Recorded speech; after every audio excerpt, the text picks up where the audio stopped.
دی ہمیں آزادی کی دنیا ہوئی حیران، اے قائد اعظم تیرا احسان ہے احسان، یوں دی ہمیں آزادی کی دنیا ہوئی حیران، اے قائد اعظم تیرا احسان ہے احسان۔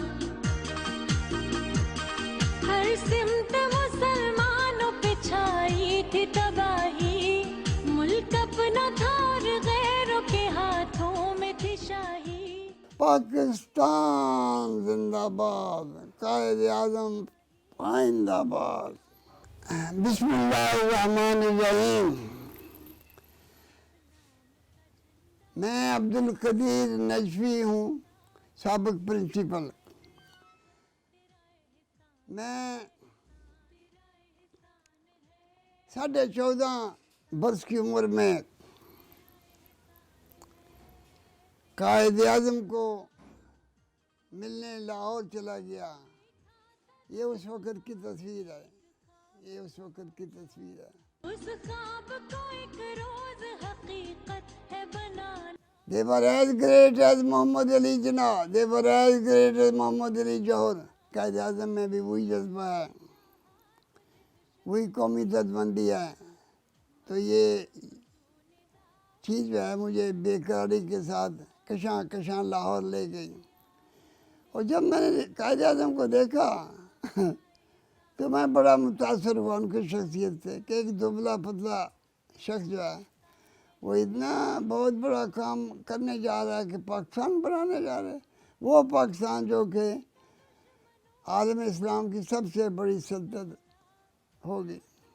نہ بندوق نہ تلوار نہ ڈھالا، سچائی کے انمول جب یہ نام میرے سامنے آیا، پاکستان، پاک لوگوں کے رہنے کی جگہ، میرے اندر ایک تطہیر قلبی ہو گئی، میرا تزکیہ نفس ہو گیا۔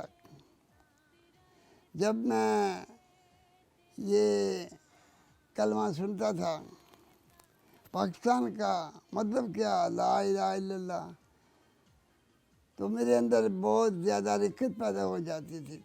تڑپنے پھڑکنے کی توفیق دے، دل مرتضیٰ سوز صدیق دے، جگر سے وہی تیر پھر پار کر، تمنا کو سینوں میں بیدار کر، ہری شاخ ملت تیرے نام سے ہے اور نفس اس بدن میں تیرے دم سے ہے۔ پاکستان بننے کی اتنی خوشی تھی، اتنی خوشی تھی مجھے اور لاکھوں مسلمانوں کو کہ بیان سے باہر۔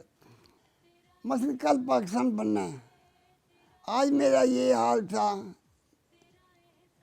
دیوانگی کا، جیسے میری جان نکلنے لگی ہے۔ وہ یہ کیا کہہ رہی ہے؟ سننے والے حیران ہوں گے کہ یہ جان نکلنے لگی ہے۔